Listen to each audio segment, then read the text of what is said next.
Après avoir décrit dans une précédente vidéo l'expression corporelle de Claude Puget-Renaud, on va aujourd'hui se pencher sur une méthode qui a en quelque sorte révolutionné l'éducation physique dans la première moitié du XXe siècle, c'est la méthode naturelle de Georges Hébert. Pour commencer, il faut bien comprendre la méthode naturelle de Georges Hébert et donc les conceptions qui vont orienter la pratique de la méthode naturelle. La méthode naturelle, elle renvoie au retour à une motricité naturelle, c'est-à-dire une motricité qui va se construire en s'exerçant face à la nature. L'idée, dans la méthode naturelle, c'est de restaurer la condition physique des individus en retour de l'influence qui est jugée néfaste par Georges Hébert de la civilisation moderne.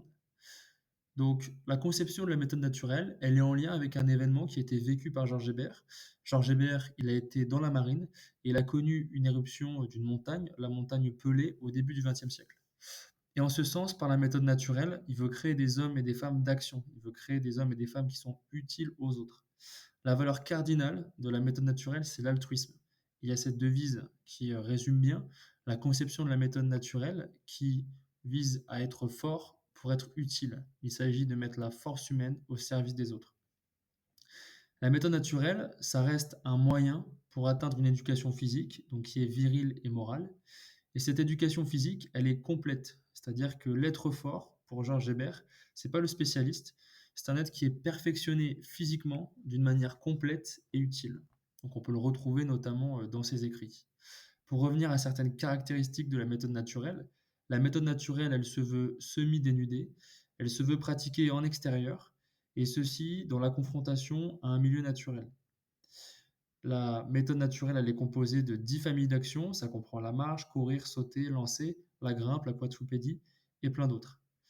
La méthode naturelle, elle se pratique aussi sur un plateau, donc ça renvoie à des plaines avec des outils de grimpe, des obstacles, des portiques. Et le maître, quand on caractérise la méthode naturelle, il se caractérise comme un chef d'orchestre. C'est-à-dire que là, c'est plutôt le travail par vague qui va prédominer, c'est la pédagogie du modèle qui se veut celle de l'époque, et avec aussi des manuels qui vont guider l'enseignement de la méthode naturelle. Alors maintenant, on va voir les points de convergence et de divergence entre la méthode naturelle et le sport. Pour bien comprendre le contexte de l'époque, et puis même celui du XXe siècle, il y a un vrai développement, un vrai essor du sport dans la société française. Ça se caractérise par des événements comme les JO de Paris en 1924, mais il y a aussi l'éclatement de l'USFSA en fédération sportive. En éducation physique, il y a une vraie concurrence entre sport, gymnastique et la méthode naturelle. Le sport, à cette période, il est saisi par le courant médical. Il y a un contexte sanitaire qui reste fort et prégnant en société. Donc le sport, il va plutôt se pratiquer sous une forme jouée en éducation physique, avec une dimension ludique. C'est plutôt des valeurs de spontanéité, de liberté de mouvement, qui permet au sport d'être assimilé à des méthodes actives. Et c'est ça qui va engager une certaine popularité du sport en éducation physique. Le sport, il incarne un symbole de contre-courant face à un enseignement traditionnel avec des gymnastiques et donc des pédagogies qui sont verticales et descendantes. Georges Hébert, lui, par la méthode naturelle et dans ses convictions, dans ses conceptions, il n'est pas opposé au sport directement. Il va fustiger la pratique sportive compétitive avec une visée performative. Lui va dénoncer les dérives du sport de son époque avec la triche, la corruption et le dopage. Donc c'est plutôt la compétition qui est critiquée dans le cadre des articles et des écrits de Georges Hébert. Pour lui, le sport ne peut pas être le but premier de l'éducation physique. L'éducation physique par la méthode naturelle a une visée de développement complet. Georges Hébert, il va même proposer une définition du sport, donc une acception différente, avec cette idée que le sport s'assimile à une idée de lutte face à un, voire à plusieurs éléments naturels. Alors maintenant, on va voir en quoi la méthode de Georges Hébert, elle s'est imposée, plus ou moins dans les textes officiels. Georges Hébert, il a la volonté que l'éducation physique se base uniquement sur la méthode naturelle, sur sa méthode, il est convaincu de celle-ci. Il est en opposition, par cela, avec les exercices artificiels incarnés par les gymnastiques et par le sport compétitif, nous l'avons vu. Les textes officiels, ils vont s'ouvrir progressivement à la méthode naturelle.